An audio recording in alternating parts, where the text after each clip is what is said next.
Si cada dia et trobes davant de l'armari sense saber què posar-te, no passa res, a mi em passa igual. Aquest és el teu vídeo. En aquest vídeo t'ensenyaré quines coses faig jo per trobar el meu estil personal i per aprofitar el meu armari al màxim sense gastar ni un euro. Això és molt important, ens encanta estalviar, ens encanta ser catalans i al final una noia no pot escapar del que és. En el meu cas sóc una noia DIY des de petita. O sigui que comencem. Primer de tot i el més important, dedica un dia sencer si cal a netejar el teu armari. Treu totes les coses que no et vagin bé, que no t'agradin, que no facis servir, perquè de veritat que tenir més roba al teu armari fa molt més difícil triar cada dia què et vols posar. Jo també tinc síndrome de Diògenes, és molt difícil, però sisplau, fes-ho. Llavors, què és el que pots fer amb tota aquesta roba que t'has tret a sobre? La pots vendre tant sigui online o muntant un mercat de segona mà al teu poble, a la teva ciutat, que és una experiència molt xula. Jo ho vaig intentar, no vaig vendre res, però bueno, per què no? Pots donar la roba o si no, si li veus potencial, si t'agrada el color, la textura, pots intentar retallar-la, cosir-la i transformar-la en alguna altra cosa que sí que et posis. La següent cosa que podeu fer, i a mi m'emociona perquè em recorda quan era petita, és virtualitzar el teu armari. Sembla un videojoc, pots tenir el teu armari, el teu abast, dins el teu mòbil en qualsevol moment. I això el que et permet és crear outfits, crear combinacions que potser no haguessis pensat només provant aquella roba i a part no has de regirar tota l'habitació, desordenar-ho tot. Bueno, a mi em sembla superdivertit.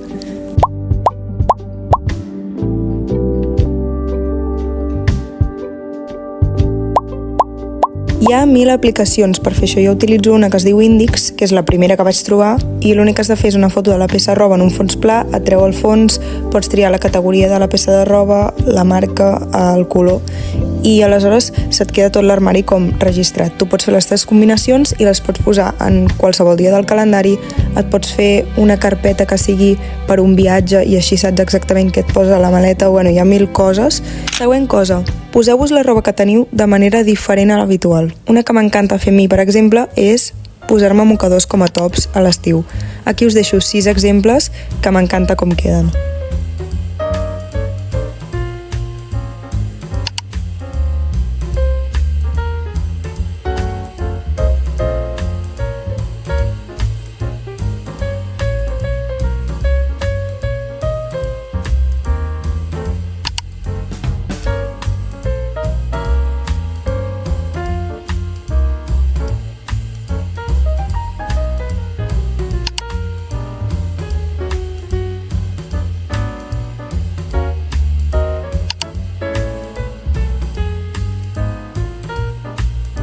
Això es pot aplicar a 1000 peces de roba, per exemple, els vestits, com a faldilles, etc. Aquí ja deixeu volar la vostra imaginació i passeu-vos-ho genial.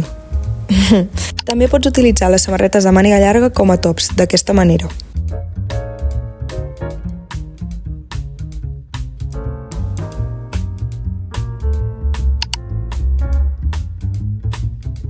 Una altra cosa que he vist que m'encanta és utilitzar complements com les arracades, cordons de les sabates per decorar peces de roba, per exemple d'aquesta manera. Següent cosa, pots aprendre a fer roba. Si t'agraden les activitats manuals, et prometo que no és tan difícil com sembla. Pots aprendre a cosir, a fer punt, a fer ganxet, pots aprendre'n des de YouTube fent un curset, com sigui. Totes les peces que us estic ensenyant les vaig fer jo com a principiant i de veritat que és una activitat molt divertida, fa que el cost de la roba es redueixi moltíssim, et queda a la teva mida perquè te la fas exactament per tu, amb el color que tu vols, amb el teu estil, tots són pros. Següent cosa, una mica més fàcil. Mira els armaris dels teus familiars i amics, agafa la roba que no utilitzin, o que sí, i la podeu compartir, no ho sé. Jo li robo moltes coses a la meva mare perquè té un armari genial, o sigui que podeu fer això també. Per últim us donaré un parell de consells per gastar menys, comprar menys impulsivament, que crec que també és molt important a l'hora de construir un armari que t'agradi i que facis servir. I la primera és fer una llista de les coses que et vols comprar. Si veus alguna cosa que t'agrada, la poses a la llista i t'esperes exactament un mes. Si encara vols aquella cosa, vol dir que potser no era una compra tan impulsiva. Possiblement te n'hauràs oblidat. I per últim també borra totes les aplicacions que tinguis al mòbil, no tinguis tan a l'abast tot allò que és una compra ràpida, no tinguis les targetes posades a les aplicacions per comprar ràpidament, o sigui, fes-t'ho més difícil per accedir a aquests llocs, perquè evidentment si mires pàgines webs sempre t'agradarà alguna cosa, però possiblement t'agrada perquè és la moda d'aquell moment i ja està. Així que bueno, espero que això us hagi servit. Un petonàs.